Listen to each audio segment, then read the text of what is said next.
Muy bien. Comenzó a grabar ahí.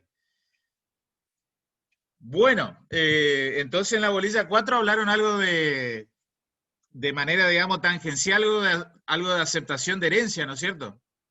Porque se focalizaron en el tipo de responsabilidad que adquiere el heredero y el legatario, ¿no es cierto? Cuando concurre a una sucesión. Bueno, vamos haciendo rápido repaso de lo que fuimos hablando las clases anteriores, ¿no es cierto? Dos fuentes, ¿no es cierto?, de llamamiento, ¿sí? Dos fuentes de la vocación sucesoria. ¿Cuáles son? La legal y la voluntaria.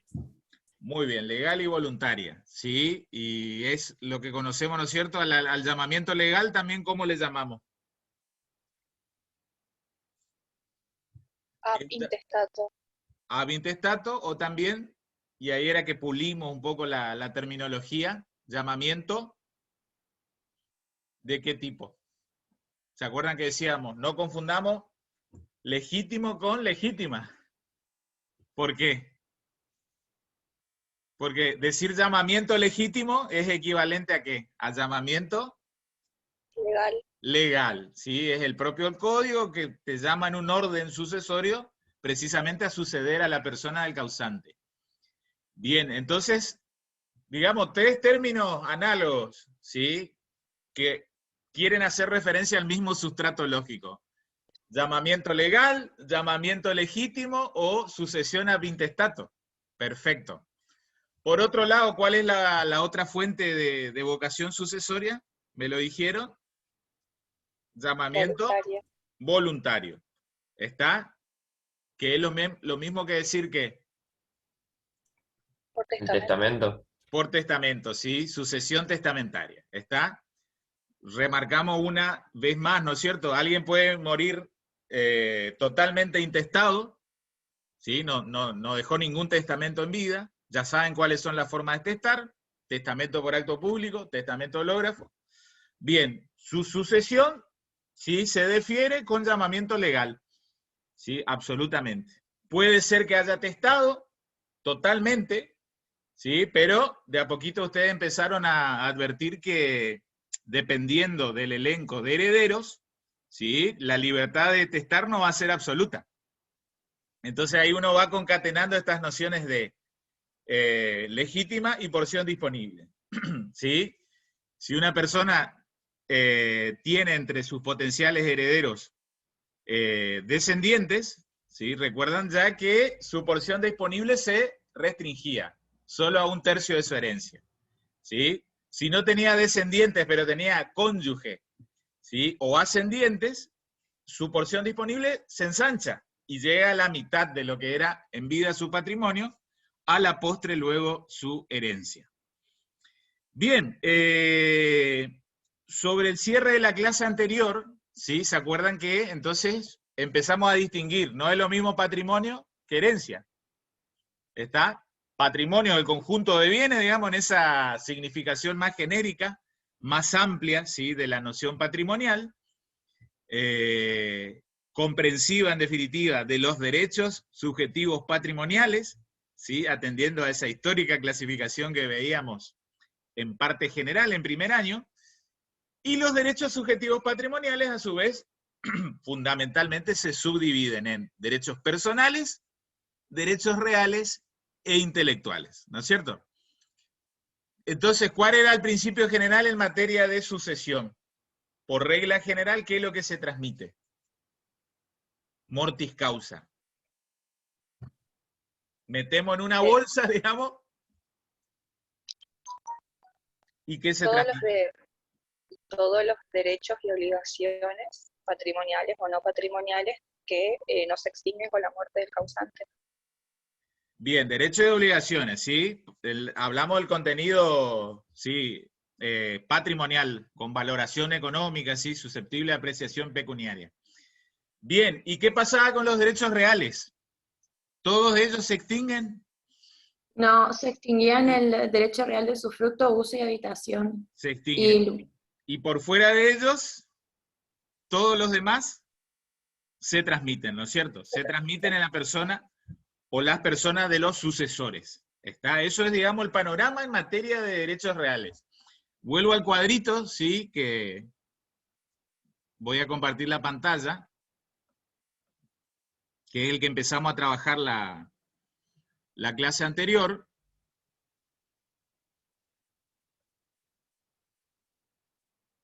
Pregunto, ¿se está viendo el Power? ¿Sí? Sí, profe. Bien. Muy bien, voy a ver si lo puedo dar a pantalla completa, así los que están desde celular lo tienen más grande, mejor visualizado. ¿Se ve ahí? ¿Pantalla completa? Se ve re bien, profe. Bien. Entonces ahí estamos, ¿no es cierto? 2277. La herencia comprende todos los derechos y obligaciones del causante, que no se extinguen por su fallecimiento. ¿Está? Lo que estábamos diciendo así en un lenguaje más sencillo, más vulgar, ¿sí? Como habla el vecino en la vereda, regla general, mecanismo de sucesión mortis causa, ¿sí? De todos los derechos subjetivos patrimoniales, como regla general. Puntuales derechos subjetivos patrimoniales no se van a transmitir. ¿Por qué? Porque se extinguen. Se extinguen con el hecho jurídico de la muerte, ¿sí? ¿Cuáles eran ellos? Como ha mencionado una de las compañeras, creo que era Cecilia, usufructo, uso y habitación. Estas son derechos reales con la significación que han visto en la materia de derechos reales, temporarios, ¿sí? No perpetuos, como por ejemplo lo es el dominio, ¿sí? O la propiedad horizontal, ¿sí? O hasta, vean qué singular, acá aparece una contradicción en términos, ¿sí? El cementerio privado, ¿sí? El cementerio privado es perpetuo. Si nos escucha, digamos, un ajeno al mundo del derecho real, es como que va a decir, está loco, están locos los juristas, ¿qué es lo que esas clasificaciones lógicas que hacen? Bueno, el cementerio privado es perpetuo, ¿sí? Vean qué singular ya este nuevo derecho real contenido en el catálogo de Código 2015. Bueno, después lo ha dicho Fabián, allí también hay algunas obligaciones que se van a extinguir, ¿sí? Obligaciones intuito persona, que consideran, tienen significación especial a la persona del deudor a la hora del cumplimiento de las mismas. Y por último, veíamos este caso ya particular, ahí mechando un poco de sucesiones, con contrato y algo de escribanía, derecho notarial, el poder especial irrevocable, ¿sí? Que puede ser ejercido, ¿sí? Con eficacia post-mortem. A pesar de que fallece el mandante, recordemos que el mandato, ¿sí? Que otorga apoderamiento, por regla general, con la muerte se extingue. A menos que haya sido conferido para un negocio en especial y por tiempo determinado, en cuyo caso podrá ser ejercido con posterioridad a la muerte del causante. Debe quedar en claro que no sirve, no es válido, no es eficaz un poder para ejecutarse después de la muerte. Por las dudas anoten, digamos, aclaro, digamos, esto ya es fino, es más derecho notarial, pero mal podría, digamos, el otorgante de un poder decir, otorgo un poder para administrar mis bienes después de mi muerte. No, eso es inválido, digamos, o otorgo poder para vender un inmueble después de mi muerte. Ese apoderamiento nace nulo, ¿sí? Al menos que revista forma testamentaria. Después vamos a ver algunas vueltas de tuerca que podemos dar en esa materia, en ese caso, cómo subsanar. ¿Cómo es este poder que subsiste a pesar de la muerte? Era el caso que hablamos algo, creo que había comentado Fabiana, que trabajaba en órbita de inmobiliaria. Un vendedor, ¿sí? Que vende su inmueble por boleto de compraventa, percibe el precio, entrega la posesión, ¿sí? Y tan solo resta que otorgue la escritura, en cumplimiento, digamos, de ese boleto. Fallece el vendedor entre medio. ¿Está? Si él no otorgó poder, el comprador tiene que ir a la sucesión como acreedor de la obligación de escriturar. Si ese vendedor otorgó un poder para escriturar y luego fallece, es posible ejecutar, ¿sí? Ese encargo después de la muerte del causante. ¿Está? Es posible. Ahí usted advierte la gran diferencia, que no es un poder para ejecutarse después de la muerte, sino que ya era un poder para ser ejercido en vida del poder dante, pero el poder dante fallece. como tan solo, digamos, es para cumplir ese encargo. El derecho, digamos, en general, la normativa es como que razona del siguiente orden. Dice, ¿qué picardía sería, qué desgaste procesal, qué dislate hacerlo al comprador ir a la sucesión? ¿Sí? Permitamos que escriture, ¿sí? Que escriture en nombre y representación de quien en vida fue tal persona y ya tiene su título. Luego el escribano inscribirá ese título para publicidad frente a tercero en el registro de la propiedad. Bien, por otro lado, también empezamos a ver cuáles son esos derechos en los cuales no hay mecanismo de sucesión. Sin embargo, hay nacimiento con causa en el hecho jurídico de la muerte. ¿Sí? Veíamos ese caso, por ejemplo, de un seguro de vida en favor de un beneficiario.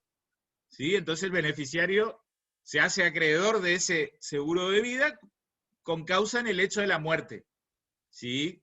De aquel que constituyó ese seguro de vida. Y veíamos los casos del derecho real de habitación, como antes se denominaba viudal, ¿sí? Vitalicio, derecho real de habitación vitalicio y gratuito para cónyuge supérstite, y también derecho real de habitación gratuito, pero no ya vitalicio, con plazo limitado de 2 años, ¿sí? Contado a partir de la apertura de la sucesión, y ustedes ya van incorporando en el lenguaje sucesorio que decir apertura de la sucesión es equivalente a hablar de muerte, muerte del causante, fallecimiento del causante. Distinto de hablar de apertura del proceso sucesorio. Bien, ya vamos a hacer el comparativo de los dos dispositivos legales en un ratito. Antes los llevo a otro tema. ¿Sí? Vuelvo al principio general. Dijimos, todos los derechos subjetivos patrimoniales como regla se transmiten. Reales, personales e intelectuales. ¿Sí? ¿Qué ejemplo de derechos personales ustedes conocen que se va a transmitir? Que estaba en cabeza de una persona que luego se transforma en causante y después pasa a los herederos. ¿Qué les parece? Derecho personal. Derecho personal, ¿cuáles son? ¿Algún contrato? Bueno, exactamente, digamos de una posición activa, ¿no es cierto? De sujeto activo, percibir una creencia. ¿Cuál sería? Uno de tracto sucesivo muy utilizado en sociedad. Uno de locación, por ejemplo. Bueno, bárbaro, bárbaro, Iván. Buen ejemplo. ¿Está? Bien. Bien, bien.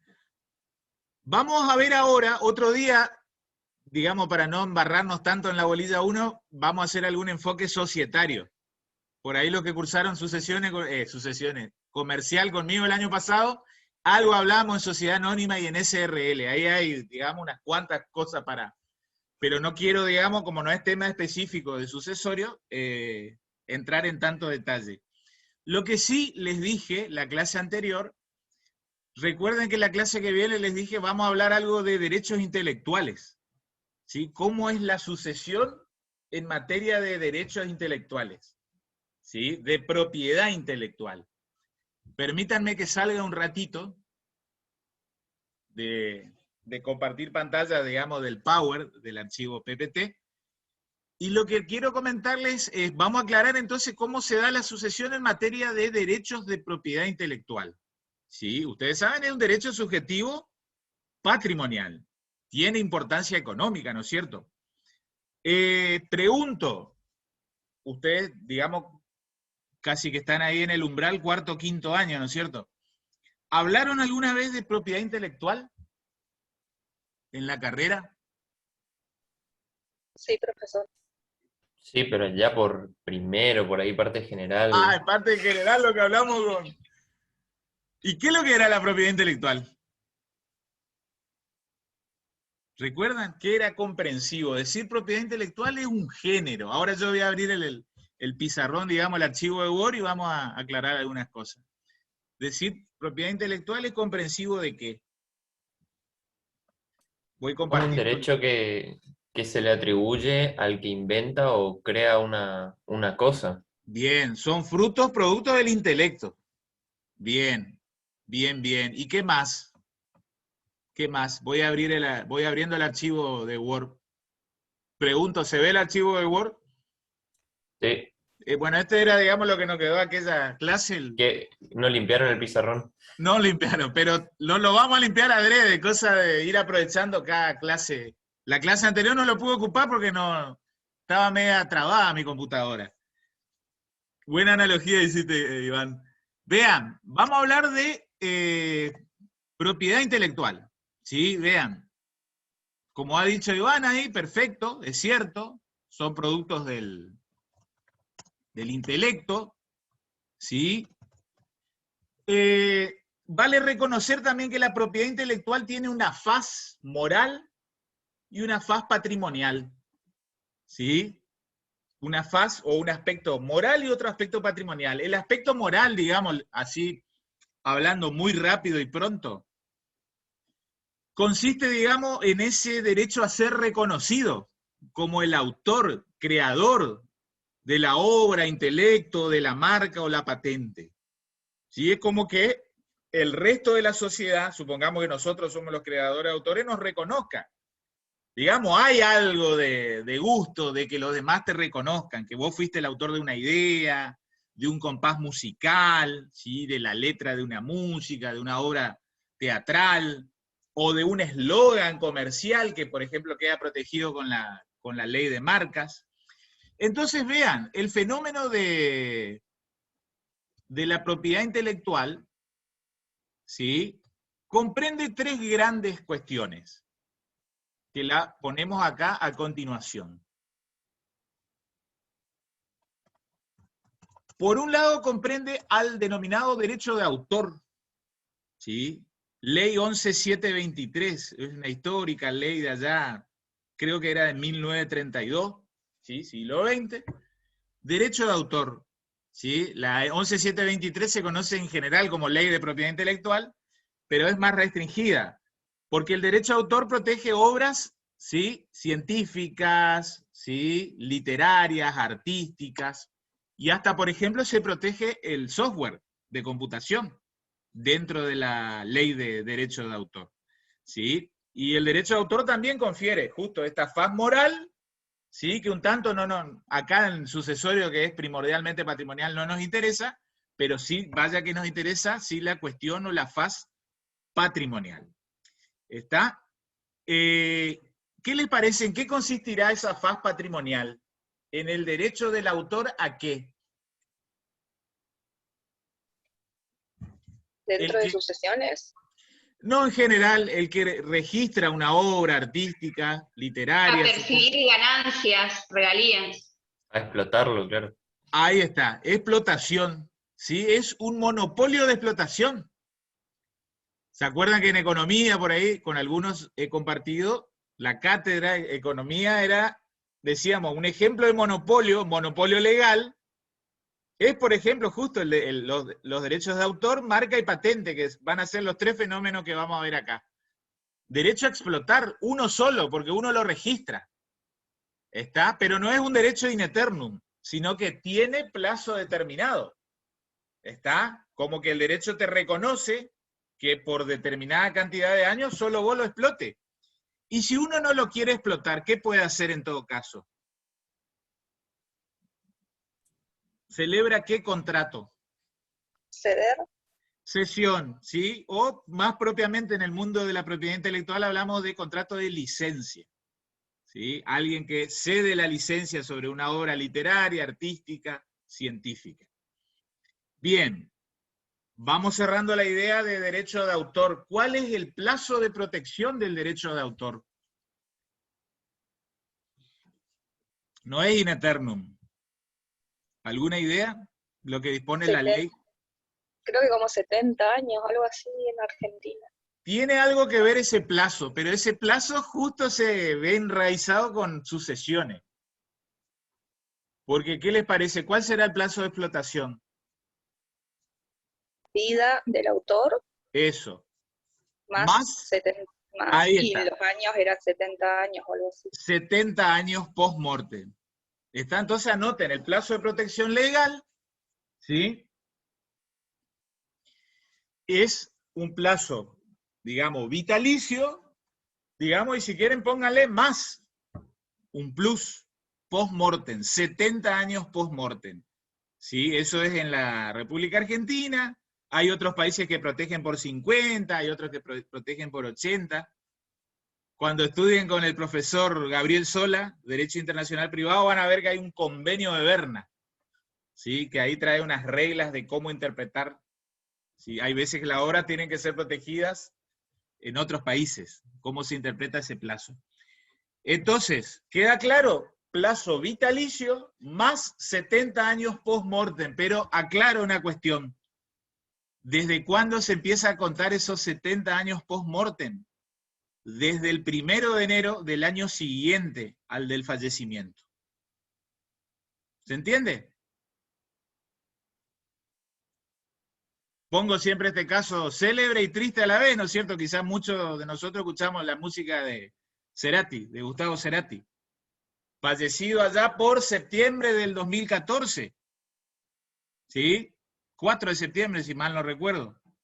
Bueno, en los herederos de Gustavo, Lisa y Benito, que son los hijos, ¿sí? Han nacido, o mejor dicho, han sucedido a Gustavo en los derechos de autor de todas sus obras, por 70 años post-mortem.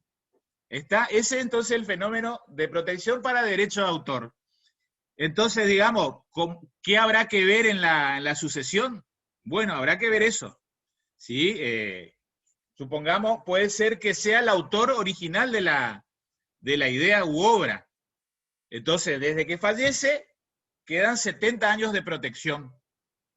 ¿Está? Pero contado desde el 1 de enero del año siguiente al de la muerte. ¿Estamos? Puede ser ya que a su vez esas personas que tenían derechos intelectuales, derechos de autor, eran, digamos, como consecuencia, como sucesores. Supongan, Dios no permita, pero fallecen los hijos de Cerati. Si Benito y Lisa tuvieran hijos, ¿sí? O algún heredero, en definitiva, hay sucesión también, pero por el resto del plazo, por el complemento. Está el plazo de 70 años original tiene que ver con el autor de la idea originaria. ¿Me van siguiendo, no? La idea. ¿Sí? Entonces, eso es, digamos, lo que aprovechamos para sucesiones. ¿Sí? Hay que ver, digamos, en qué habrá sucesión por más tiempo o por menos tiempo según dónde nos encontremos. Si el causante era el autor originario, ¿sí? O si a su vez ya eran sucesores, ¿sí? Causavientes de un autor originario. ¿Está? Pero nunca se podrá extender a un plazo superior a 70 años desde la muerte del autor, de la idea, obra y demás. Vamos ahora al segundo fenómeno de expresión de la propiedad intelectual. Marcas comerciales.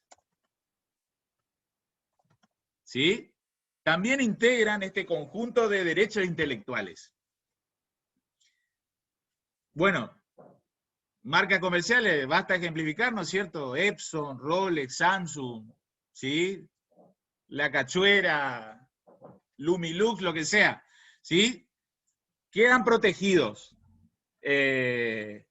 Las marcas propiamente, las insignias, ¿sí? Siempre comento este caso, un poco en serio, un poco en broma. No sé si ustedes, los que son de Posadas, alguna vez pasaron por calle Salta y 3 de febrero, hay una veterinaria, no sé si se ubican. A ver, salgo un ratito así. Salta. Stardogs. ¿Eh? Stardogs se llama. Stardogs. Bueno, si ahí, digamos, hubiera un asesor, ¿qué pasa con ese Stardogs? Ese símbolo de Stardogs. ¿A qué Es el de Starbucks con un perrito. ¿Pero a qué marca comercial, digamos? Starbucks. Starbucks es, digamos, la cafetería millennial, se podría decir. Ustedes encuadran en la categoría millennial. Bueno, ojo que ahí hay una confusión intelectual. Digamos, si algún día hay un asesor, algún asesor de Starbucks dice, ojo que hay una veterinaria en Posadas que te está utilizando es toda la misma cuestión que el Starbucks, pero con un dibujito de un perrito. ¿Sí? Hay una gran diferencia porque no es para el mismo rubro.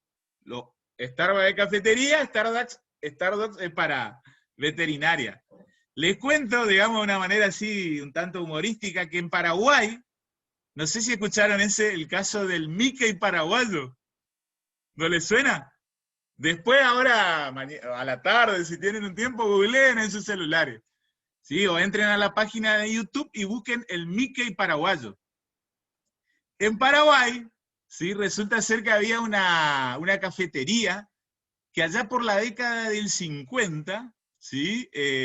Una señora, un señor, no me acuerdo el apellido, Blasco creo que era, armó una cafetería, todo, y puso todo el dibujito de Mickey, tal cual así, inclusive con unas letras amarillas y borde rojo, ¿sí? Y registró la marca en el registro de marca de la República del Paraguay.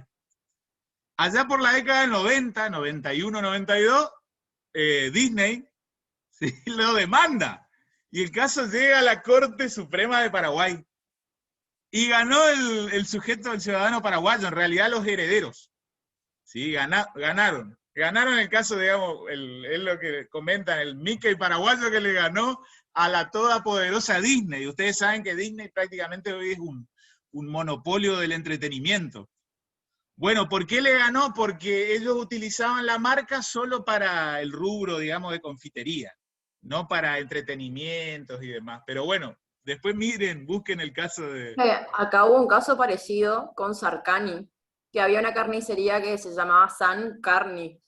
Y el dueño de la marca de zapatos, Sarcani, le pidió que cambie. ¿En qué? ¿Acá en Posada? No, en Argentina. Pero San Carni era había salido por todos lados porque era como muy bizarra la situación y porque Ricky Sarcani salió a pedir por favor que no, porque eran las mismas letras, todo. Algo del Kun Agüero yo había escuchado hace unos 6, 7 años atrás. Pero bueno, vean entonces cómo es esto de la marca comercial protege propiamente, en sentido estricto, la marca comercial y el eslogan. Eso que hablamos en clases anteriores, el sabor del encuentro, ¿sí? Que es un eslogan protegido por el derecho de propiedad intelectual, en este caso de la marca comercial. Bueno, cierro la idea y ciñéndonos a lo que nos interesa en sucesiones. Así como el derecho de autor sobre obra literaria, artística, científica es vitalicio más plazo plus post-mortem de 70 años, contado desde el 1 de enero del año siguiente, el derecho patrimonial de la marca comercial, ¿sí? Es un monopolio de explotación por 10 años, ¿sí? Y que es renovable indefinidamente. ¿Qué es lo que hay que acreditar antes de que caduque ese plazo? ¿Sí? Un plazo de caducidad que extingue el derecho. Hay que acreditar que en los últimos 5 años, que el titular de la marca utilizó esa marca para distinguir su producto o servicio. ¿Se entiende? Entonces, esto también puede que entre en sucesión, ¿sí? Habrá que ver, digamos, en qué momento del transcurso del plazo está. Los herederos tendrán que tener cuidado. Supónganse que había registrado a alguien una marca, pasaron 9 años y fallece. Bueno, ojo porque se transmite, ¿sí? El derecho de marca comercial a los herederos, a los continuadores de la persona del causante, pero tendrán 1 año para solicitar la renovación antes que se caduque. Así que van a tener que ser ágiles, ¿sí? Con los abogados, nombrar quizás un administrador de herencia que luego vaya, ¿sí? A poder solicitar la renovación de la marca comercial. Y después los herederos podrán seguir renovando la marca indefinidamente, siempre que acrediten que en los últimos 5 años utilizaban la marca para distinguir su producto o servicio. ¿Estamos? Vuelvo a la pantallita. Me gustó el caso ese del San Carni. Pero googleenlo, por favor, porque el cartel era increíble, tipo, era con muy la misma bueno. Tipografía también de Sarcani. La misma, el mismo logo, todo, pero era San Carni. No se cae ninguna idea, ¿eh? Qué bárbaro. Y bueno, yo les invito a que googleen el caso el Mickey paraguayo, en YouTube, búsquenlo. Hay así varios de estos influencers, youtubers, que han hecho una locución del tema. Bueno, tercer fenómeno que queda comprendido en la propiedad intelectual, ¿sí? Patentes industriales. Están las patentes industriales. También hay una ley nacional, no me acuerdo el número ahora, no importa, no viene al caso. También hay un monopolio de explotación, ¿sí? Económica de la idea. Acá la idea de la patente está dirigida a un nuevo producto, ¿sí? Una nueva herramienta, un nuevo procedimiento, o por ahí no es nuevo el producto o la herramienta, pero hay una nueva manera de hacerlo, de fabricarlo. Eso también, ¿sí? Es susceptible de ser patentado. Después hay también, digamos, algo que se desagrega allí que se conoce como los diseños industriales, ¿sí? Ahí, si tienen algún amigo, colega, arquitecto que está estudiando arquitectura, ellos estudian en profundidad esa cuestión también como régimen legal. Bien, la patente entonces, ¿sí? También otorga un monopolio de explotación. ¿Cuál es el plazo? Anótenlo, 20 años. ¿Sí? 20 años desde el otorgamiento de la patente. ¿Sí? Existe un organismo que se llama INPI, INPI, Instituto Nacional de la Propiedad Intelectual, donde se registra la patente. 20 años y acá la nota distintiva. ¿Sí? Porque el derecho de autor era que tenía ese plus post-mortem, el marca comercial era renovable indefinidamente. Ojo con la patente. 20 años improrrogables. Está 20 años improrrogables. Está, entonces supongamos que una persona humana tenía anotado a su favor 2 patentes. Bueno, y hace 15 años que las inscribió en el INPI. Bueno, mecanismo de sucesión mortis causa. Pasa a los herederos, le quedarán solo 5 años de explotación. No habrá prórroga luego. ¿Se entiende? Bien. Muy bien.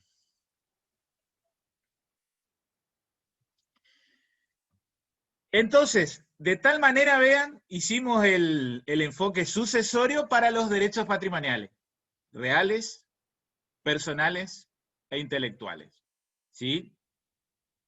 Cerramos el tema este de bloque de herencia, haciendo el comparativo entre derecho real ahora de habitación del cónyuge versus el del conviviente. Ustedes me habían comentado que todos ya aprobaron familia, ¿no es cierto? Como final en sus sesiones.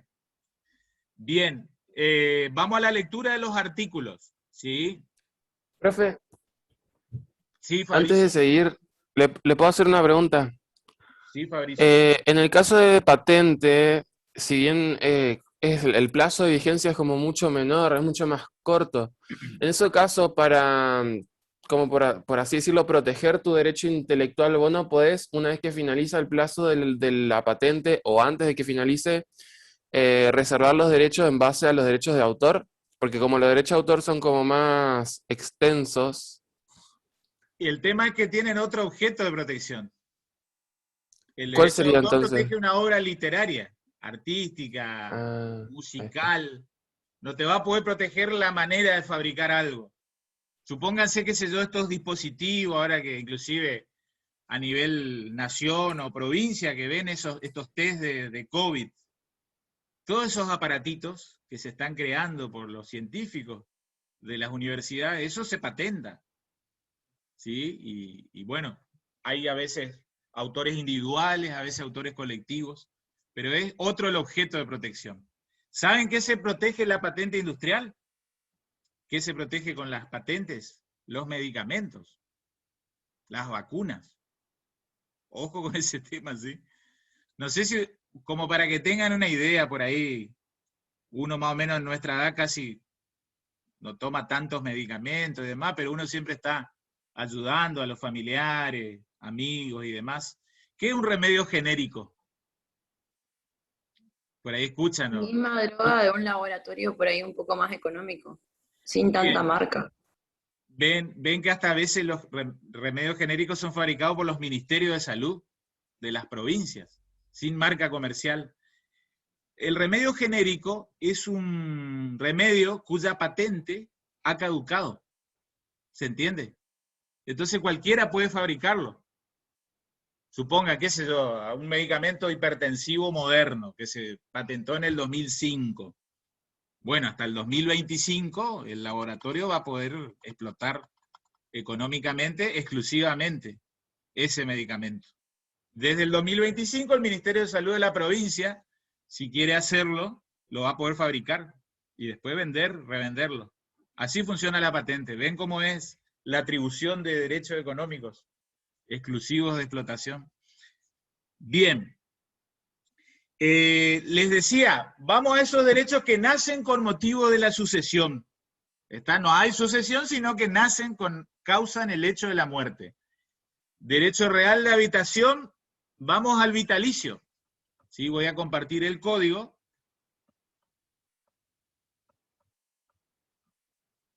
¿Se acuerdan que dijimos la locución la clase anterior? A ver, ¿dónde está mi...?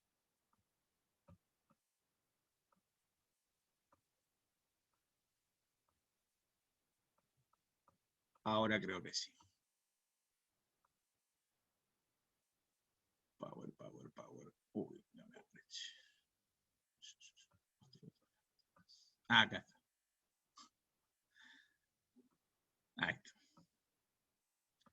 ¿Se ve código? Sí. Bien, vamos al dispositivo del... Me voy a correr, así no tapo. 527, yo ubico, lo leemos entre todos. 527, lo pongo un poquito más grande, que tiene código, lo lee en su código, el que no lo ve ahí en pantalla. Cualquiera. Yo tomo mi mate mientras. Leo si quieren, profe. Bueno. Atribución de la vivienda. En caso de muerte de uno de los convivientes... Bien, perdón Iván. Presten atención ya desde el epígrafe. Es como que hasta el código es tímido a la hora de decir hay un derecho real de habitación en favor del conviviente supérstite. Está porque ya desde el epígrafe como que dice atribución de la vivienda en caso de muerte de uno de los convivientes. Después vamos a hacer comparativo cuando leamos el dispositivo legal en materia de cónyuge supérstite. Sí, Iván, perdón. El conviviente supérstite que carece de vivienda propia, habitable o de bienes suficientes que aseguren el acceso a esta, puede invocar el derecho real de habitación gratuito por un plazo máximo de 2 años sobre el inmueble de propiedad del causante que constituyó el último hogar familiar y que a la apertura de la sucesión no se encontraba en condominio con otras personas. Este derecho es inoponible a los acreedores del causante. Se extingue si el conviviente supérstite constituye una nueva unión convivencial, contrae matrimonio o adquiere una vivienda propia, habitable o bienes suficientes para acceder a esta. Bien. Está entonces, no se olviden, derecho real de habitación, si quieren llámenle post-convivencial, porque en realidad la convivencia se extinguió por causa de muerte en definitiva. Remarcamos, no es derecho hereditario, porque nace en el contexto de una sucesión, pero no hubo mecanismo de sucesión. Este derecho no estaba en el patrimonio, ¿sí?, del causante. Sin embargo, nace con el hecho de su muerte y se constituye en favor de su conviviente supérstite. Para que uno predique y sostenga de que hay convivencia. ¿Se acuerdan cuáles eran las notas distintivas de la convivencia? Unión convivencial, ¿qué es? La inscripción en el registro de uniones convivenciales de que estás en pareja, básicamente. Era un medio de prueba, en realidad, la unión convivencial. No tiene un valor legal. A ver, me gusta ese tema que tratemos. ¿Cuál es la eficacia de la registración? Sí, era para acreditar la convivencia, que era con un plazo mínimo de 2 años, creo que era. Con la registración, entonces, logramos plena prueba, ¿no es cierto?, procesalmente hablando. Sí. Sin embargo, la unión convivencial puede demostrarse mediante otras maneras, medios sí. probatorios. Sí, sí. Sí, por ejemplo, ¿cuál? Suponga que ustedes son Por abogados. ejemplo, si tienen hijos. ¿Perdón? Por ejemplo, ¿cómo se dice? El domicilio en determinados trámites y qué sé yo, si compartían eso durante mucho tiempo, si tenían las cuentas, yo tengo la casa está a mi nombre, pero él pagó la luz durante 5 años, podía tipo demostrar.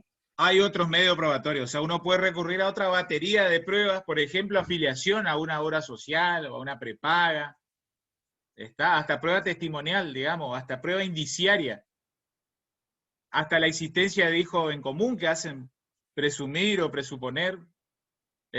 La convivencia se puede mostrar por otros medios probatorios. Bien. Ustedes dijeron hay un requisito objetivo temporal, ¿cuál es? 2 años. ¿Y por ahí habrán discutido algo con los profes de familia? Entiendo que no hay mucho tiempo para discutir, pero suponga esas parejas que el que se puso de novio en el 2015 y formó convivencia. ¿Cuándo ya formalmente pasó a tener unión convivencial? ¿En el 2017 o recién en el 2000? No. Era a partir de donde aprovecha el tiempo con viejo comienza la relación.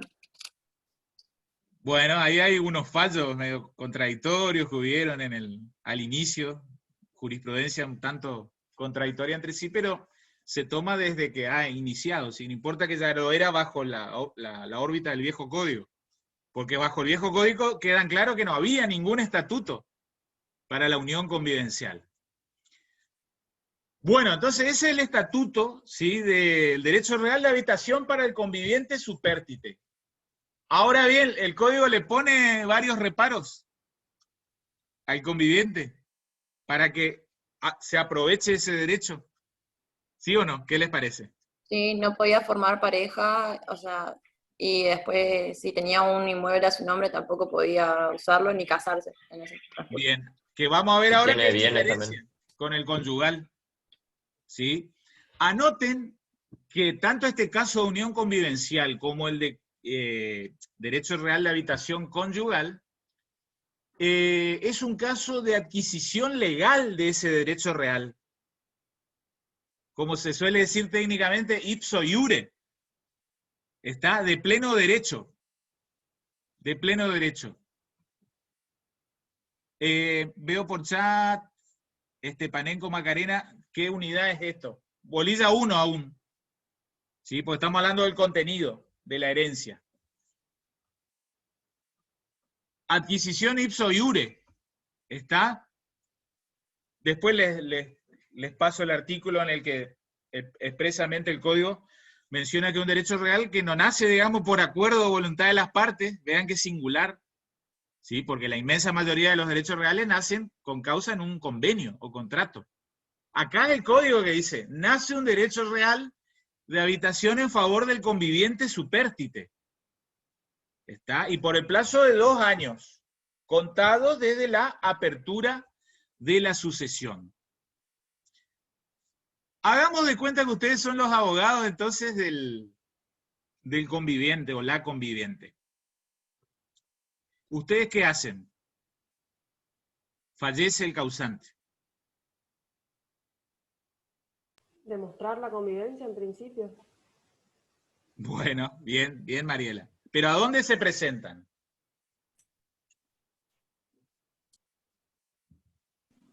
En la sucesión. Bien. Bien, en la sucesión. ¿Qué más? ¿Y allí?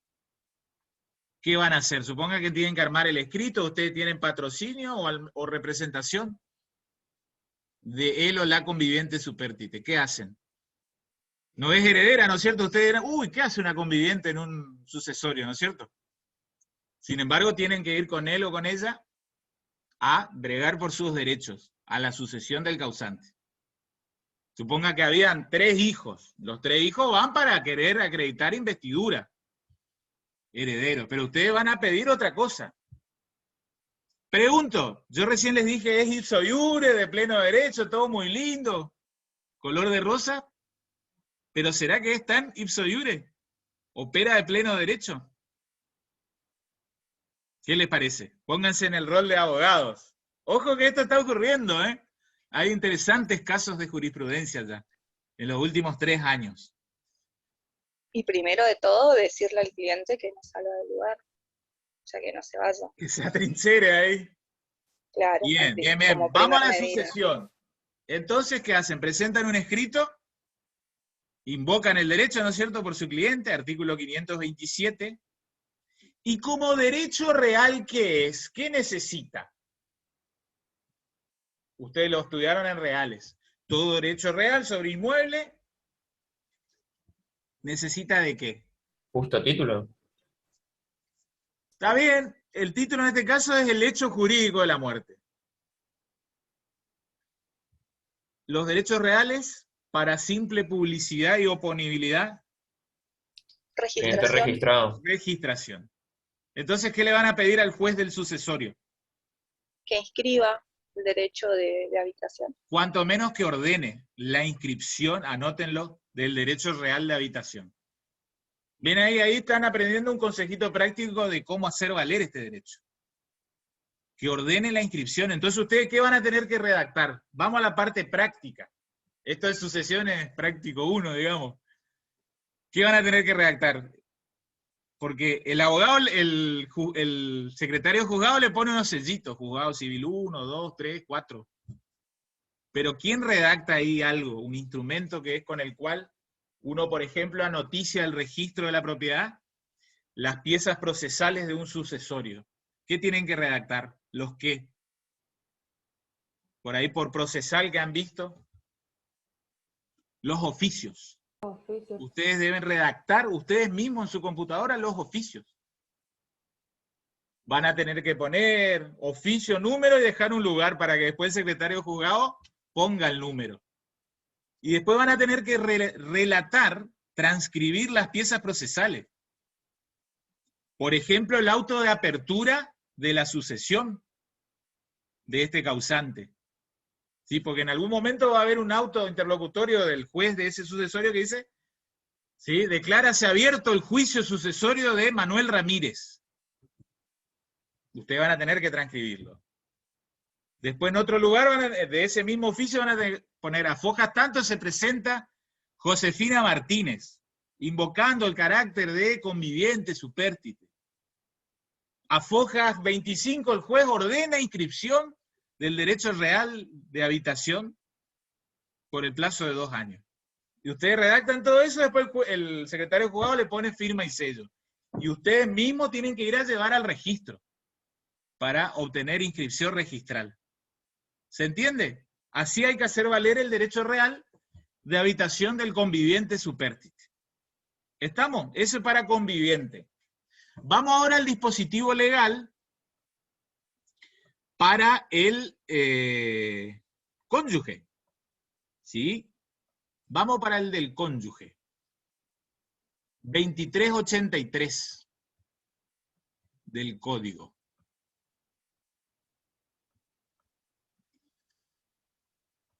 Acá está.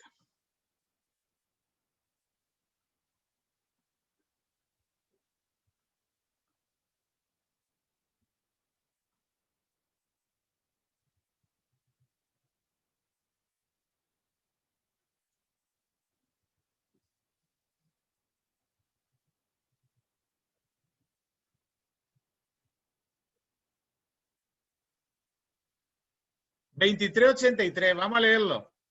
Cualquiera. Derecho real de habitación del cónyuge supérstite. El Bien. cónyuge supérstite... Te interrumpo, perdón, Cecilia. Ya ven que desde el epígrafe ya es distinto, ¿no? A este ya le denominan, digamos, como Dios manda. Es un derecho real de habitación del cónyuge supérstite. No es una atribución del uso de la vivienda en caso de muerte del conviviente. Bien, perdón Cecilia, gracias. Sí.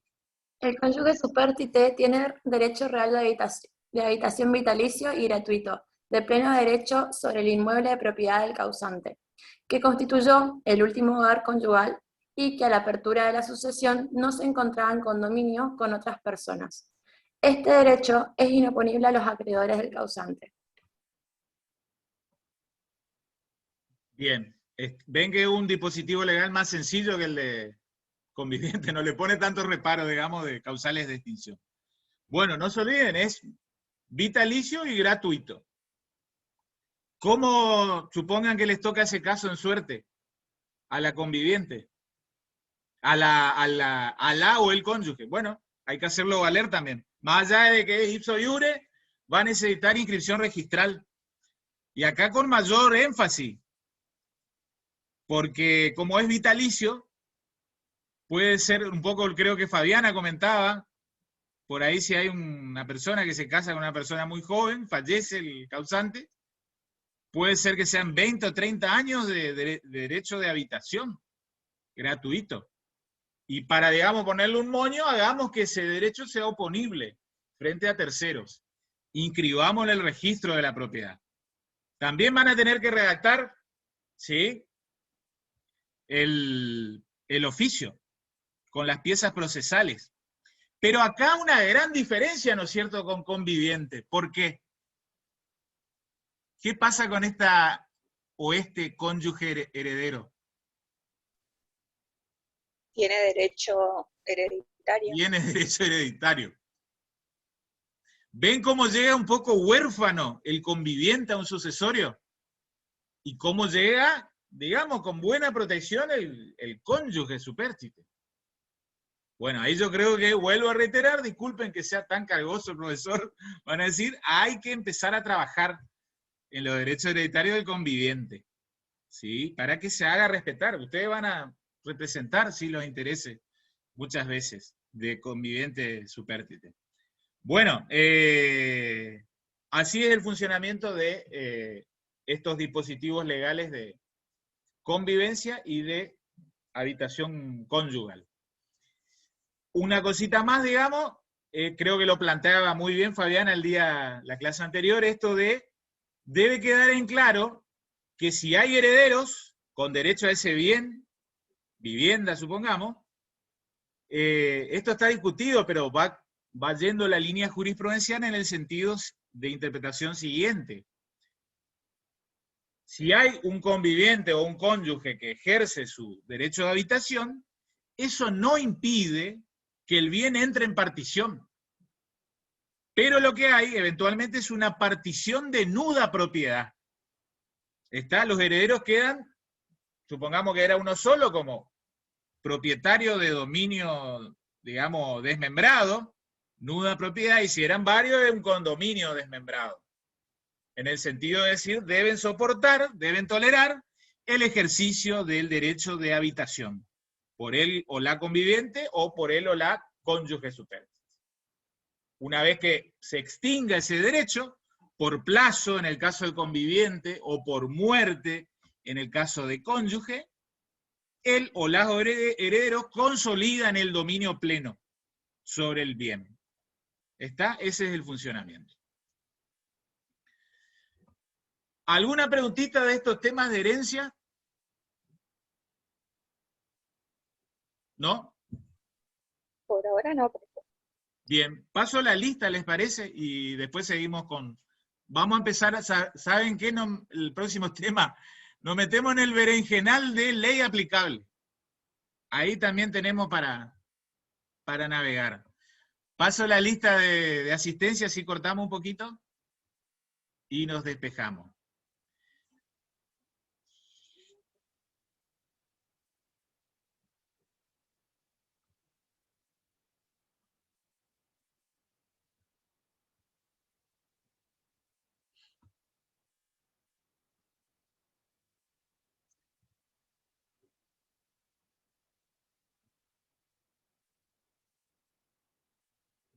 Muy bien, hoy sí. Bar, Ariadne. ¿Se escucha? Perdón. Profe, ya está sin micrófono, creo, no le funciona. Ah, bueno, pero está con, digamos, a ver, yo no la veo ahora porque me quedé con la del link. Estaría presente, que me mande por chat, que escriba. Casino Mariela. Presente, profe. Fase Ornella. Presente, profe. Fernández María. Presente, profe. Jiménez Soria Micaela. Presente, profe. Kerber Iván. Presente, profe. Labat Fabricio. Presente, profe. ¿Dos Fabricios hoy o uno? No, uno. Aprendí cómo No poner los está- auriculares en la no está el- computadora. No está el random, Por fin Pirro. escucho bien. López Nuria. Presente. Méndez Gisela. Méndez Gisela, ¿no? Pickenpack Cecilia. Presente. Sauer María. Presente, profe. Estepanenko, no, Siwer María Ángeles, ya estás en la lista. Siwer, no está. Muy bien. No. Estepanenko Macarena. Presente, profe. Perón Andrea. Presente, profesor. Bien. Profe, ahí Ariadna escribió en el grupo que tiene problemas de conexión. Ah, bueno. Listo. Será considerado. Sí, está complicado el clima, así que en cada zona. Bueno, vean, próximo tema de bolilla 1 también, ley aplicable. ¿Sí? Ley aplicable a las sucesiones. Hago una pequeña locución como para meternos en tema. Vean qué complejo que es esto. Si estudiábamos sucesión en el 2012, 2013, no era tan complejo. No iba a ser tan complicado. Pero estamos en el 2021. ¿Qué es lo que pasa? Tenemos un código vigente desde el 1 de agosto del 2015. ¿Sí? Y quizás le va a suceder, Dios mediante, ustedes ya están más cercanos, Dios mediante, al título, ustedes tengan que tramitar sucesiones, ¿sí? Porque la gente no es que fallece alguien y a los 2 meses o al año ya empieza a hacer las sucesiones. Sí, a veces pasan 10, 15 años y después, a la hora de empezar a ordenar, digamos, ¿sí? Readjudicar derechos, digamos, se ven advertidos de que deben tramitar una sucesión mortis causa.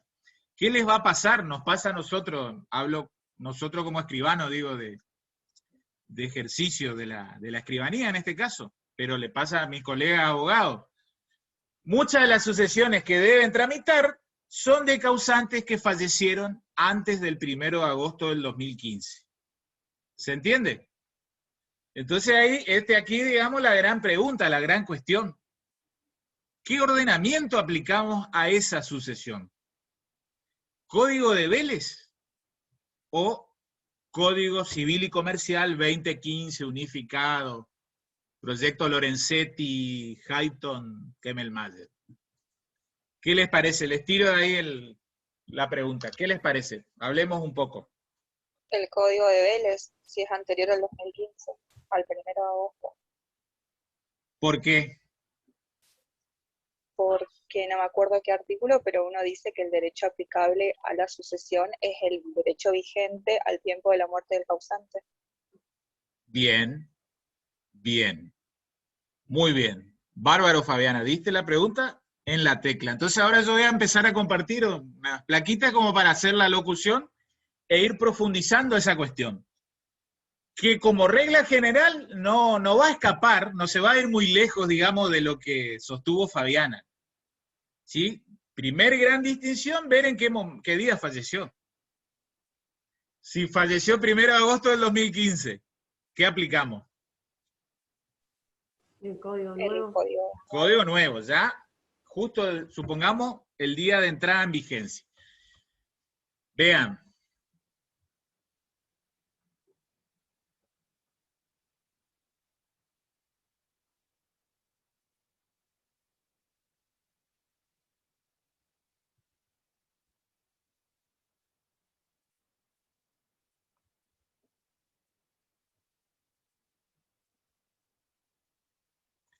¿Se está viendo el Power? ¿Sí? Sí, profe. Bien. Ahí Sí, lo se pongo ve. en pantalla. Completa. ¿Está? Acá ustedes pueden valerse tanto del 2277, que es ese artículo que da la bienvenida, perdón, al libro quinto, como del artículo 2644, ¿sí? Que es un dispositivo legal que previó el Código 2015, pero que no está en el libro de sucesiones. Anoten, el 2644 no está en el libro quinto de sucesiones, está en el libro sexto, porque está dirigido a otra materia. ¿Cuál será? Internacional privado. Bien, que es la que ustedes, la inmensa mayoría, Dios mediante, se va a recibir, ¿sí? Privado. ¿Sí? Con el profe Gabriel Sola. 2644, ¿quién lo lee? Lo leo, profe. Sí. Derecho aplicable. La sucesión por causa de muerte se rige por el derecho del domicilio del causante al tiempo de su fallecimiento. Respecto de los bienes inmuebles situados en el país, se aplica el derecho argentino. Bien, gracias Mariela. ¿Ven ahí entonces? Esto nos lleva a que tenemos o debemos discriminar en cuanto a ley aplicable desde lo temporal y desde lo territorial. ¿Sí? Lo que empezamos a hablar, digamos así, antes de meternos en la placa, es un poco la cuestión temporal, ¿sí? Por orden lógico. ¿Sí? Tratamos primero lo temporal. ¿Qué aplicamos? ¿Si código de Vélez o código 2015? ¿Sí? Es un poco lo que yo les muestro acá. ¿Sí? Y ahí esto de las aclaraciones terminológicas, ¿sí? Que nos lleva a distinguir entre apertura de la sucesión, que es propiamente causado con el hecho jurídico de la muerte, de apertura del proceso sucesorio. ¿Sí? Y fue esta principal y fundamental distinción que nos llevó a distinguir en que debemos, digamos, verificar si el causante falleció antes o hasta inclusive el 31/7/2015 o después de esa fecha.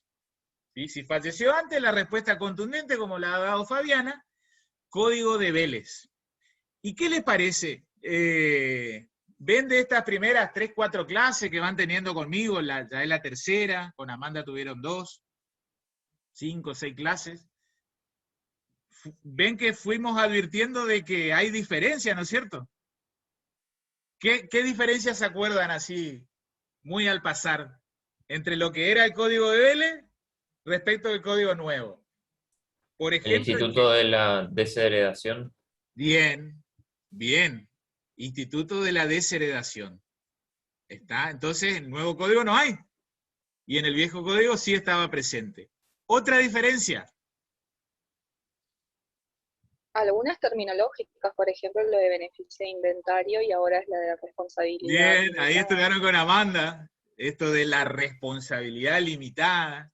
Y antes, bien. ¿Otra diferencia?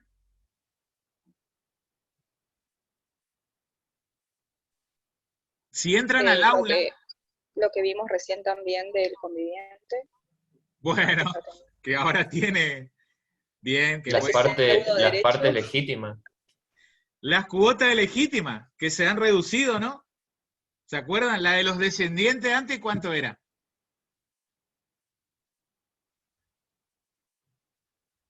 4/5. 4/5.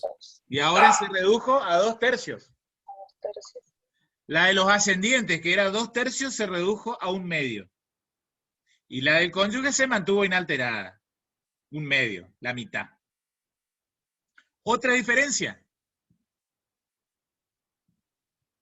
Si ustedes entran al aula van a ver que ahí Amanda les colgó un tremendo artículo del doctor Ferrer. Miren, después bájenlo que está, eso es pan caliente ese artículo.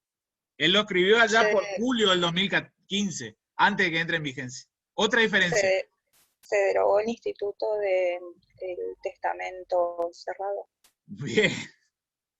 No rige mal testamento cerrado. Otra diferencia. Lo que antes era legatario de cuota, ahora es el heredero de cuota. Heredero de cuota. Bien, bien, bien. Y así a muy grosso modo. Después cambió también el rótulo de protección. de las acciones de protección, perdón, de la legítima. Después vamos a ver, lo que eran 2 acciones, ahora son 5 acciones.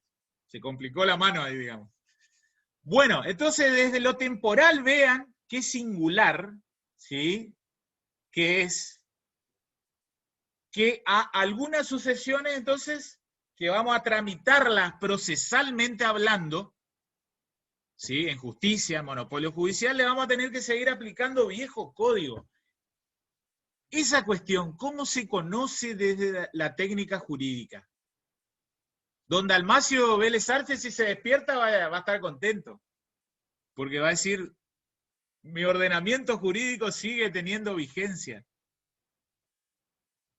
Hay un autor, no sé si lo conocen, de Obligaciones, López Mesa. ¿Lo conoce alguno? Marcelo López Mesa. ¿Escuchó? Bueno, él suele hablar así de una manera muy humorística. Les cuento, por si no lo saben, los juristas cordobeses son muy fanáticos de Don Vélez. Es como que se pusieron muy celosos cuando entró en vigencia el nuevo código. Entonces todo lo del nuevo código estaba mal.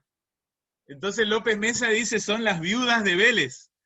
Porque, digamos, no quieren dejar de seguir alabando al maestro Vélez Arce. ¿Sí? Entonces, digamos, dice las viudas de Vélez.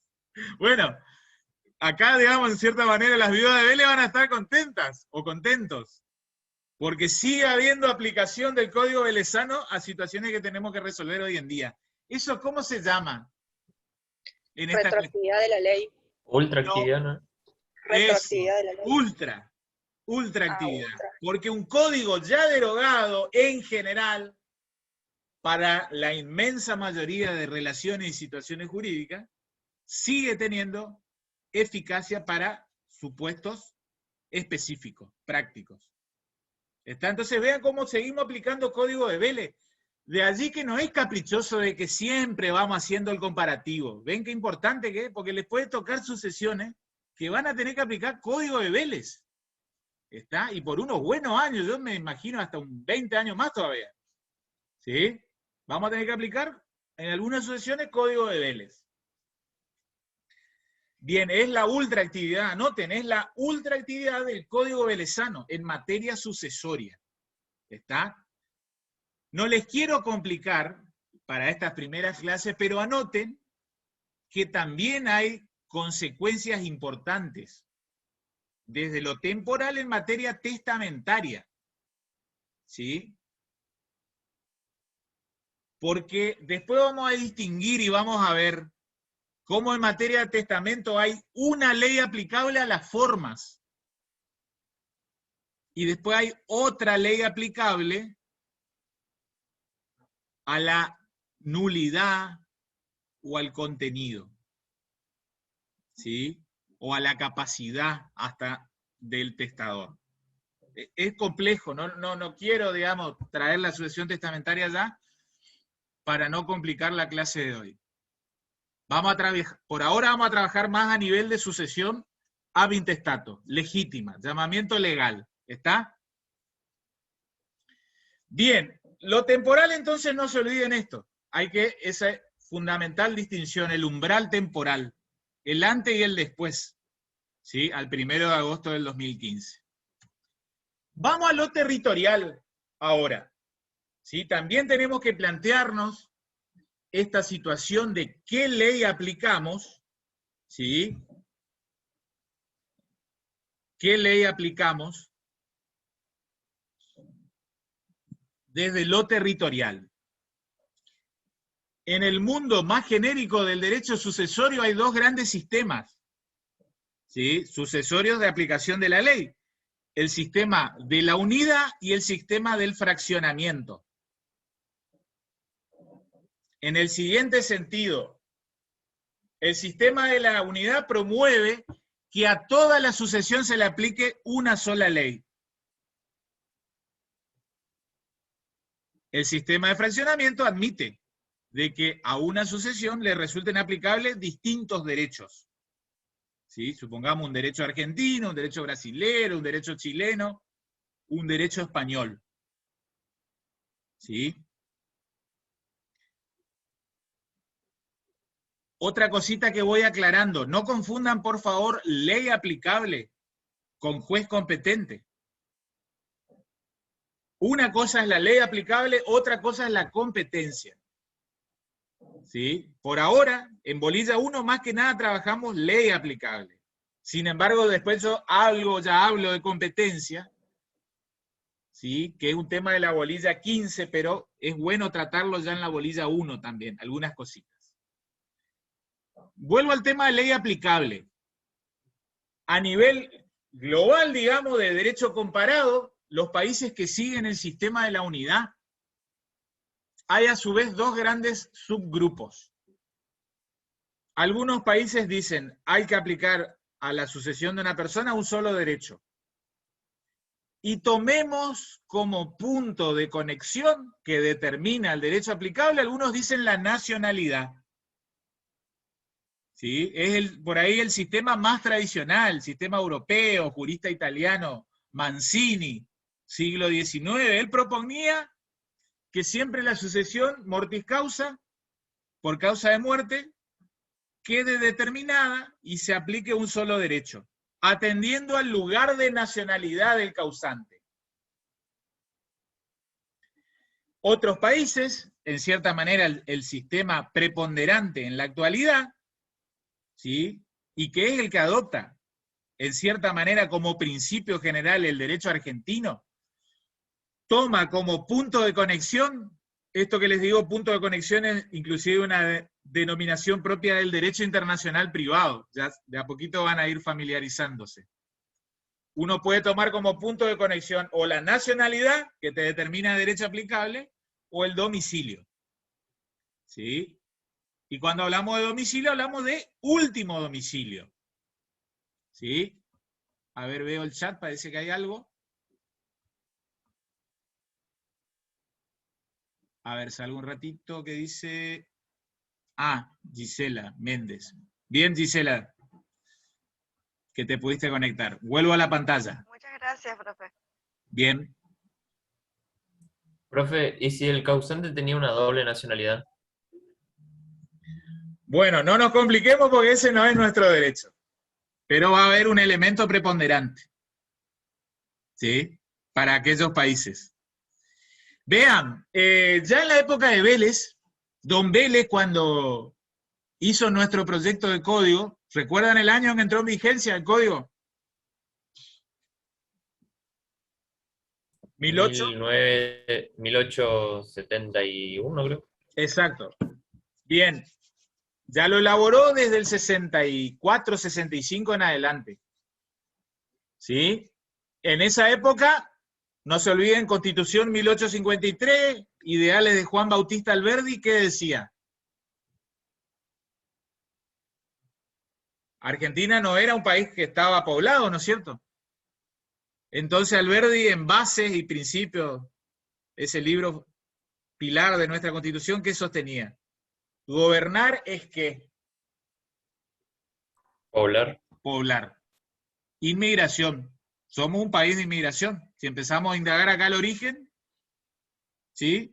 Todos prácticamente venimos de viejo continente, Asia, ¿sí? En mi caso, abuelo ucraniano. Bien, ¿qué les parece? Vélez como manera de lograr arraigo, que la gente se afinque en la Argentina. Vean qué sabio que es Vélez. Acá no me transformo en viuda de Vélez, sino rescato el pensamiento velezano. Él tomó el sistema a la hora de idear, pergeniar ese código, y dijo, vamos a establecer un sistema de unidad con base en el último domicilio del causante. ¿Está? Porque venía el español, el ucraniano, el alemán, el polaco, ¿sí? El italiano, venía a vivir a la Argentina. Si cuando fallecía resulta ser que en la Argentina el juez argentino tenía que resolver conforme a derecho de la nacionalidad, lo más probable es que iba a terminar aplicando derecho italiano, español, alemán, ucraniano. Sin embargo, en la sabiduría de don Vélez dijo último domicilio del causante. Ese español de origen italiano, ucraniano, fallecía en la Argentina. A la sucesión de esa persona En concreto se le aplicaba derecho nacional. ¿Está? Derecho argentino. Entonces eso era un elemento de arraigo, ¿sí? Que la gente se quede en la República Argentina. Entonces, por regla general, anoten, esto se mantiene en el código actual, ustedes lo leyeron ahí en el 2644, último domicilio del causante. ¿Sí? Esto no solo sirve para, quizás no es tan trascendente a nivel nacional, digamos, entre las provincias para ley aplicable, pero sí esto de último domicilio del causante va a ser muy importante para competencia. ¿Qué juez entiende en la sucesión de una persona? Si el juez en Misiones, o el de Mar del Plata, o el de Mendoza. Pero no, vuelvo a reiterar, no confundamos ley aplicable con competencia. Por otro lado, sí existe el sistema de fraccionamiento. Yo ya les fui anticipando, nuestro sistema es, por principio general, sistema de unidad, con prevalencia del elemento último domicilio. ¿Qué es lo que dispone? Vuelvo hacia atrás. El 2644, parte final.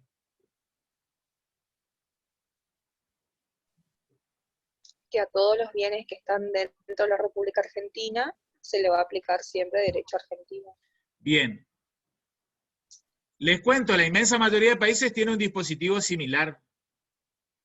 Entonces supongamos, y esto pasa a veces, causante que fallece en Argentina, con último domicilio aquí, pero tiene un inmueble en Paraguay y un departamento ahí en Playas Catarinense, ¿sí? En Brasil. Para la transmisión de esos bienes, ojo que se va a aplicar o derecho paraguayo o derecho brasilero. Como contrapartida, lo mismo el dispositivo de nuestro derecho nacional. ¿Está? Entonces ahí ya ven cómo se empieza a fraccionar lo que era un solo derecho aplicable. Siempre en materia de inmueble, digamos, es por donde viene la causa de filtración del sistema de fraccionamiento. ¿Está? Entonces vamos a ver que, por ejemplo, una sucesión se va a manejar en general por las disposiciones del derecho argentino, supongan. Por ejemplo, para determinar cómo es el llamamiento, quiénes son herederos, cuáles son sus legítimas, ¿está? Pero a la hora de formalizar esa transmisión en los papeles de los bienes, después a su vez resulta ser que vamos a tener que leer derecho paraguayo, leer y estudiar y aplicar derecho paraguayo o derecho brasilero, ¿sí? Lo mismo en sentido inverso. Vean, ese es el panorama entonces de la cuestión de ley aplicable, ¿sí? Les cuento, les anticipé algo que en materia de testamentos, ¿sí? Es lo que también hace que comience a tener mayor importancia el fraccionamiento, ¿sí? Porque, por ejemplo, va a haber que estudiar un derecho aplicable al momento de testar, ¿sí? En un cierto país. Pero luego resulta ser que la sucesión de esa persona se rige por otro ordenamiento.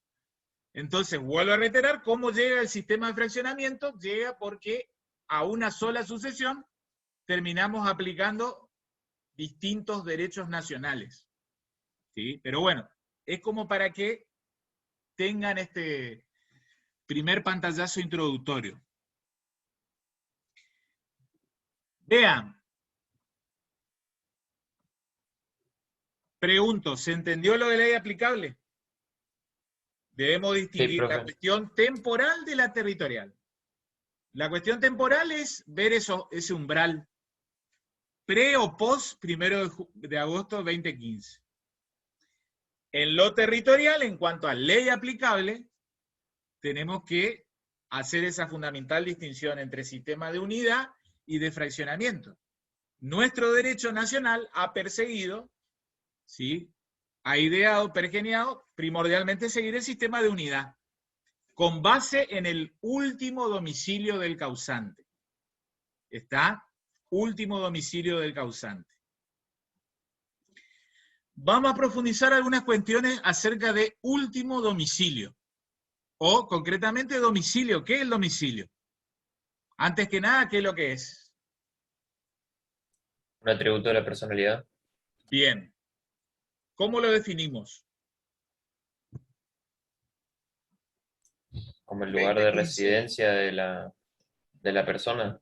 Y ahí Bien, tenemos donde reside distintos tipos de domicilio. habitualmente, o ven que el modelo 2015 trae ahí un alternativo, ¿no? ¿Lo tienen al artículo? ¿Qué es el domicilio pero real? Porque, digamos, cuando hablamos de último domicilio del causante, hablamos de domicilio real. ¿Sí? ¿Qué puede haber pasado? Una persona se va de vacaciones, ahora casi no hay, pero supongamos que se iba a una playa ahí en Torre, ¿sí? Camboriú, fallece allá. ¿Qué derecho aplicamos? El de acá. El de acá. Porque ¿cuáles son los elementos que conforman el domicilio real? Dos elementos. Donde Uno, tiene establecido su asiento. Y, eso es el corpus, un elemento objetivo. sí. Y después, corpus y es lo mismo que en posesión. Y otro era que era como el destino, donde tenía pensado realizar su vida, algo así, no me acuerdo. No, el ánimo de permanecer en ese lugar. Corpus y ánimos. El corpus y el ánimo hacen al domicilio real. ¿Sí? No se olviden que para cambiar de domicilio real, no basta con cambiar solo el corpus, que es lo que yo les dije, irse de vacaciones 2 semanas a Camboriú. Tiene que haber corpus y ánimo de permanecencia, ¿sí? En el sentido de iniciar una residencia allí. Solo corpus no cambia el domicilio real. Corpus y ánimos. Vean, vamos a meternos en el código así repasamos estas nociones que hacen al... Vean cómo tenemos que ir a parte general.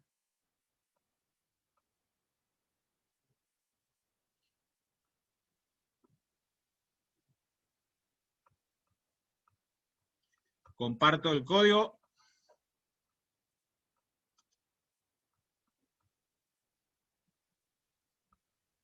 ¿Lo están viendo ahí? 73, domicilio real. La persona humana tiene domicilio real en el lugar de su residencia habitual. ¿Sí? Si ejerce actividad profesional o económica, lo tiene en el lugar donde la desempeña para el cumplimiento de las obligaciones emergentes de dicha actividad. ¿Está?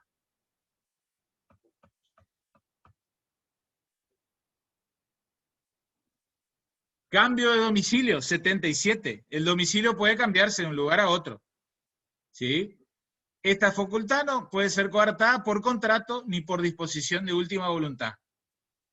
El cambio de domicilio se verifica instantáneamente por el hecho de trasladar la residencia de un lugar a otro, corpus, con ánimo de permanecer en ella. Animus. ¿Está? Entonces, para el cambio de domicilio real, corpus y animus. ¿Sí? No es tan relevante, jurídicamente hablando, el cambio en el DNI, que es lo que uno por ahí puede quedarse con esa percepción. Va más allá de eso, inclusive, lo que figura en el DNI. Si de alguna manera se puede demostrar, ¿sí?, corpus y ánimo en un lugar determinado, ese será el derecho aplicable. ¿Está? Y puede pasar también por ahí, no es tan trascendente para la cuestión de ley aplicable, pero ahora que estamos en un contexto de pandemia y demás, la gente que se traslada inclusive de un lugar a otro, con motivo, por ejemplo, de quedar internado, y una persona muere en un determinado lugar. Bueno, ojo que muy probablemente en el lugar que murió, no va a ser el determinante de la ley aplicable. No se olviden. Es decir, a ver, a lo que voy, la determinación de ley aplicable, y acá engancho el tema ya de competencia, porque el juez competente también es el del último domicilio del causante. ¿A qué es lo que voy? Probablemente cuando venga el cliente al estudio, nos va a traer el acta de defunción. Y el acta de defunción va a indicar que falleció en tal sanatorio. Bueno, probablemente esa ciudad de tal sanatorio, o hospital, o instituto, ¿sí? Puede que no sea determinante de ley aplicable o juez competente. Vuelvo a reiterar, lo que interesa es la noción de domicilio real, corpus y ánimos. Eventualmente en el proceso judicial, cuando uno lo inicia, uno tiene que demostrar cuál fue el último domicilio del causante. ¿Sí? Si coincide con el lugar de fallecimiento no habrá problema, que figura en el acta de función, es un instrumento público. Pero eventualmente habrá que acompañar alguna otra batería de pruebas, testimoniales, servicios, a nombre de, lo que siempre hablamos. ¿Está? Bien. Bien, bien. De tal manera, en cierta manera, si ustedes después pegan un vistazo a la bolilla 1, ahí quedaría concluida. ¿Sí? Quedaría concluida. Perdón, ¿alguna preguntita más de ley aplicable? ¿No? ¿Estamos hasta ahí? Bien, entonces, como les dije, ya que hablamos algo de ley aplicable, hablemos algo de competencia, porque va ligado con este, digamos, punto de conexión, último domicilio del causante. Último domicilio del causante.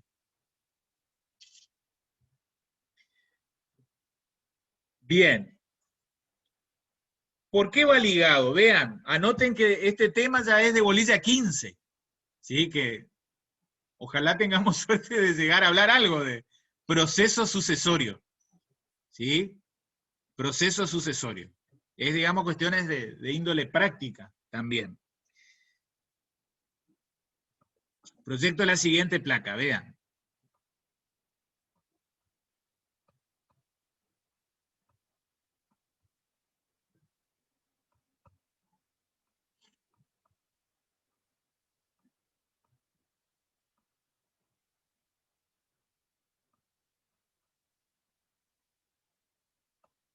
Salgamos de la cuestión referente a la ley aplicable, pero, vuelvo a reiterar, ligado con este punto de conexión último domicilio del causante, veamos lo referente ahora ya a juez competente. ¿Sí? Por ahí de teoría del proceso ustedes han definido acabadamente y han diferenciado, ¿no es cierto?, lo que es competencia de jurisdicción, ¿no? ¿Se acuerdan algo de eso? ¿Por dónde iba la diferencia? La jurisdicción es la capacidad que tiene el juez de aplicar justicia, o sea, los órganos judiciales de aplicar justicia, y la competencia es la capacidad de entender en los determinados casos. Se decía Bien. que todos los órganos judiciales tienen jurisdicción, pero no competencia. Bárbaro. Bien, tomamos todo eso que ha mencionado Iván y lo aplicamos acá a la materia sucesoria. Por eso vamos a hablar en concreto de competencia. ¿Sí? Competencia. Es decir, ¿qué juez va a entender en la sucesión, ¿sí?, procesalmente hablando, de una persona que ha fallecido? De allí ya que al propio código de Vélez, yo lo que le estoy proyectando allí es código de Vélez, ¿sí? Código hoy en día derogado, pero que puede tener alguna cierta ultraactividad, conforme a los términos que hemos hablado tiempo atrás. El 3284 de Don Vélez hablaba de jurisdicción. ¿Sí? Bueno, vean cómo yo les proyecto ahora el otro dispositivo legal, el actual, del 2336, que es el que deben anotar. ¿Sí? Ven que ya se pulió. De jurisdicción, en abstracto, en general, como aptitud para, ¿sí?, en general para brindar el servicio de justicia, lo particularizamos con el término competencia. ¿Sí? Quédense con el primer párrafo del 3284, a ver si hay memoria visual. 3284, ¿qué es lo que dice? Y ahora proyecto el 2336, primer párrafo. Aparte de esa diferencia que les dije entre jurisdicción y competencia, ¿hay alguna otra diferencia?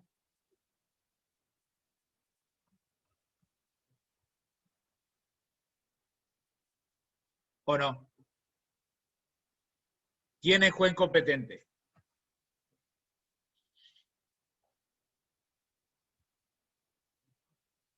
¿Eh? No hay diferencia, ¿no es cierto? Juez No. del último domicilio del causante. Está lo terminológico, lo que era difunto ahora es causante. ¿Está? Y juicio sucesorio dice en lugar de sucesión. Exacto, exacto, juicio sucesorio. Bien, bien, bien, pequeñas disquisiciones terminológicas. Vamos ahora por el tema de la sustancia, lo más importante, digamos. Vayan anotando que el proceso sucesorio es un proceso universal. Un proceso universal. ¿Alguna idea? Por ahí ya están cursando también concurso y quiebra. Junto con concurso y quiebra son los otros procesos universales. ¿Qué significa eso? Son procesos que controvierten, o sea, integran toda la masa de bienes de la persona. Es decir, abarca todas las relaciones jurídicas, en este caso patrimoniales, de tal persona. ¿Sí? Después vamos a ver si en sentido activo o pasivo. Vamos de a poco. ¿Sí? En el sentido de si era deudor o acreedor. Ojo con ese tema, ¿sí? Pero vamos de a poco. Entonces, vean. Vuelvo al 3284. ¿Quién lo lee a partir de los incisos? Lo leo, profe. Bueno. Ante los jueces de ese lugar deben entablarse la demanda concerniente a los bienes hereditarios hasta la partición inclusive, cuando son interpuestas por alguno de los sucesores universales contra sus coherederos. Bien. 2. Las demandas relativas a las garantías de los lotes entre los copartícipes y las que tiendan a la reforma o nulidad de la partición. 3. Las demandas relativas a la ejecución de las disposiciones del testador, aunque sean a título particular, como sobre la entrega de los legados.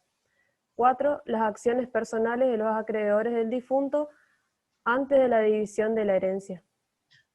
Bien. Gracias, Mariela. Proyecto ahora el dispositivo vigente. ¿Quién lee el segundo párrafo? Yo leo. El mismo juez conoce de las acciones de petición de herencia, nulidad de testamento, de los demás litigios que tienen lugar con motivo de la administración y liquidación de la herencia, de la ejecución de las disposiciones testamentarias, del mantenimiento de la indivisión, de las operaciones de partición, de la garantía de los lotes entre los copartícipes y de la reforma y nulidad de la partición. Bien. Pregunto en general, ¿qué diferencia advirtieron entre el dispositivo de Vélez y el actual? Proyecto 1, proyecto el otro. ¿Comprende en general a las mismas acciones? ¿Atrae? Les cuento que esto es justo el fuero de atracción al ser juicio universal. ¿O hay algo que desde la literalidad no aparece mencionado en el nuevo código? ¿Lo ven? ¿Inciso 1 puede ser o no? El 1 está. Vean, esto de demanda concerniente al bien hereditario hasta la partición, cuando son interpuestas por alguno de los sucesores universales contra sus coherederos. Está. El inciso 2, vean, demanda relativa a garantía de los lotes entre los copartícipes y las que tiendan a reforma o nulidad de partición. Eso está. ¿Sí? Ven que en la parte final, reforma y nulidad de partición. Demanda relativa a ejecución de disposiciones del testador, aunque sea a título particular, como sobreentrega de legados. Está. ¿Ven ahí? ¿Están las acciones personales? Eso es lo que deben anotar. Inciso 4, acciones personales de los acreedores del difunto. Estaba expresamente contemplado en el Código Velezano. ¿Eso qué sería? Cualquier que... No. Ah, no, los créditos. Cualquier crédito que tenía cualquier persona y se le muere la persona del deudor. Es lo que hablamos el otro día, que el derecho sucesorio se fundamenta también en ese pilar. Como los herederos son continuadores de la persona del causante, hay que cobrarse, digamos, contra los herederos. Pero ustedes ya estudiaron en Amanda, ¿en qué medida? Hay responsabilidad de los herederos, pero limitado al valor o los bienes que han heredado. Bueno, el 2336 expresamente no menciona esto de acciones personales de los acreedores del difunto. ¿A qué es lo que voy? Vean, si quieren anoten lo siguiente. Ahí les muestro el 3284, incisos 1, 2 y 3. ¿Qué les parece? En general son todo cosas derivadas o planteadas entre quiénes. Incisos 1, 2 y 3. En el 3284. Entre herederos. Entre herederos, entre coheredero o heredero y legatario. Son cuestiones todo intrasucesión. ¿Está? Lo cual es perfectamente lógico que haya fuero de atracción. En el sentido de decir, tramitan ante el mismo juez. ¿Sí? Ante el mismo juez del sucesorio. ¿Qué juez? El del último domicilio del causante. Sin embargo, ese inciso 4 del Código de Vélez era, digamos, ya el crédito que tiene por cobrar un acreedor, una creencia. Es extra sucesión, o elenco de heredero, legatario, colegatario. Bien, esto planteó algunas dudas interpretativas, ahí hubieron fallos contradictorios, 2016, 2017, dijeron, ¿cómo se terminó el fuero de atracción para ir a cobrar un crédito contra el causante? Complicaba de sobremanera todas las cosas, porque si no había fuero de atracción, después había que dirigirse contra cada coheredero para cobrar. Imagínense el dispendio procesal. Bueno, la buena doctrina, algunos buenos fallos que entendemos siguieron la buena línea, han interpretado de que no se ha derogado el fuero de atracción para las acciones personales de los acreedores del causante. Más allá de que no está en la literalidad, ¿saben por dónde lo sacan? Me sitúo con el cursor. Cuando este 2336, segundo párrafo, habla de más litigios que tienen lugar con motivo de la administración y liquidación de la herencia. Como el proceso sucesorio se hace para pagar a creencias, administrar y liquidar, no se olviden que liquidar es pagar deudas. Entonces, digamos, ahí hay un esfuerzo interpretativo. Si leen el libro de Aspiri, ¿sí? Hay algunas conferencias del maestro Aspiri, él dice, nos agarramos de aquí para seguir sosteniendo que los acreedores del causante tienen, sí, deben ir, son atraídos por el fuero de atracción. Vuelvo a reiterar, cuando este 2336, segundo párrafo, habla de litigios que tienen lugar con motivo de la administración y liquidación de la herencia. ¿Está? Avanzo un poco más y con esto vamos cerrando la clase de hoy. Características de este fuero de atracción. Vuelvo a reiterar, esto nos sirve para bolilla 15, pero ya que estamos, digamos, encaminando la materia, nos sirve también para la 1 y en general. ¿Sí? Este fuero de atracción es de orden público. Entonces, ¿eso qué significa? ¿Qué les parece? Cuando hay orden público, no prevalece. Significa que el Estado quiere proteger. Bien. ¿Y qué más? ¿No prevalece qué? La voluntad de las partes. No hay voluntad de las partes. Entonces, mal podría una persona en algún convenio o contrato decir, en caso de que yo fallezca, la percepción de esa creencia no se va a tramitar en mi sucesorio. No, es de ningún valor. Predomina el orden público. Una persona tiene deudas, fallece, hay que ir a cobrarlas ante el juez del sucesorio. No hay manera de apartarse de ello. ¿Sí? Segunda característica de este fuero de atracción del juicio sucesorio, planteado ante el juez del último domicilio del causante. es parcial. Ojo, no es total. ¿Sí? Ojo que no todas las acciones contra esa persona, ¿sí?, se van a dirigir contra el juez de sucesorio. ¿Qué es lo que no queda atraído? Lo ven allí, acciones reales. ¿Se acuerdan de algunas acciones reales? ¿Algo?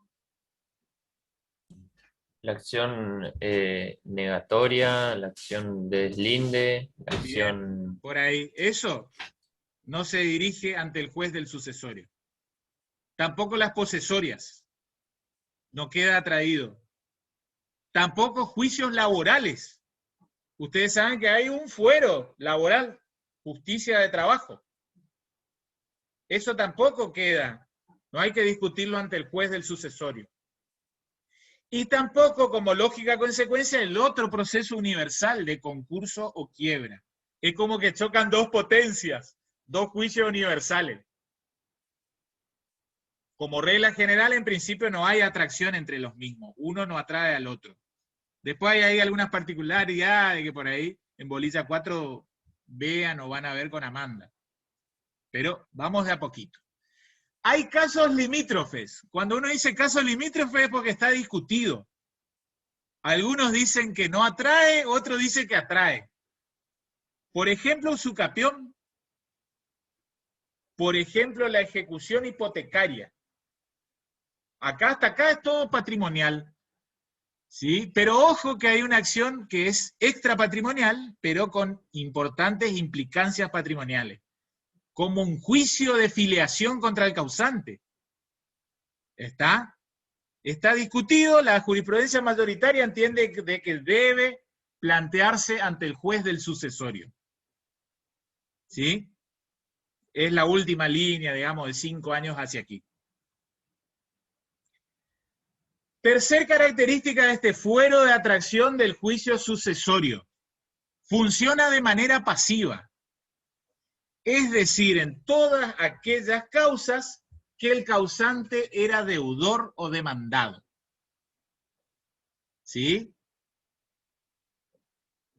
Es todo lo que se dirige contra lo que era patrimonio, luego caudal relicto, herencia.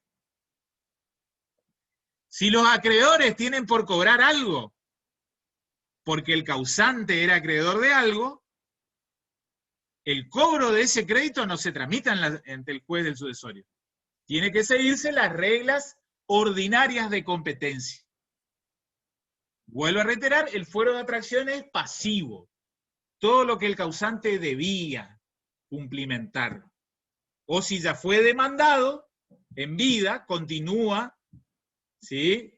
Luego es atraído por el sucesorio. Puede ser que haya sido demandado en vida, fallece a los 2 años. ¿Está? Esa causa después debe continuarse ante el juez del sucesorio. Es atraída. Finalmente, por más que el nuevo código no lo dice, el viejo código sí lo decía. ¿Sí? Los autores dicen que más allá de la cuestión terminológica, el dispositivo de competencia del viejo código estaba mejor redactado que el nuevo. El viejo código hablaba de que el fuero de atracción culmina con la partición. El nuevo no lo dice. Pero la interpretación mayoritaria es que el fuero de atracción culmina con la partición. No va más allá de la partición. Porque vean, con la muerte del causante, ¿qué es lo que nace? ¿Qué estado? De indivisión. De indivisión hereditaria. ¿Y la indivisión hereditaria con qué culmina? Con la partición. Con la partición o con un auto de adjudicación, digamos, como análogo. Es decir, una resolución judicial. ¿Sí? Por ahí algo ya hablaron con Amanda, o un concepto muy genérico que es la partición. Es una operación técnica, jurídica y contable que pone fin al estado de indivisión hereditaria. ¿Por qué el fuero de atracción, digamos, muere, se extingue con la partición? Porque luego de la partición, lo que era una cuota abstracta ya se transforma en derechos patrimoniales concretos, individualizados en cabeza de cada heredero. Entonces, si alguien tiene que perseguir un crédito, eventualmente tendrá que ir contra cada heredero que resultó adjudicatario. Ya no todo unificado ante el juez del último domicilio del causante.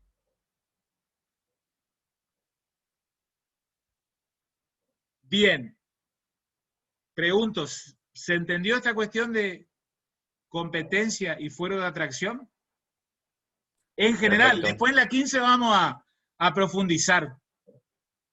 ¿Saben por qué? Porque, simple anticipo, por ejemplo, vamos a tener que definir ¿qué pasa si un juez abrió la sucesión en Mar del Plata, porque una persona fallecida tenía un departamentito en Mar del Plata, y también un juez acá en Posadas, ¿sí? Promovió porque él tenía último domicilio, cuanto menos, aquí.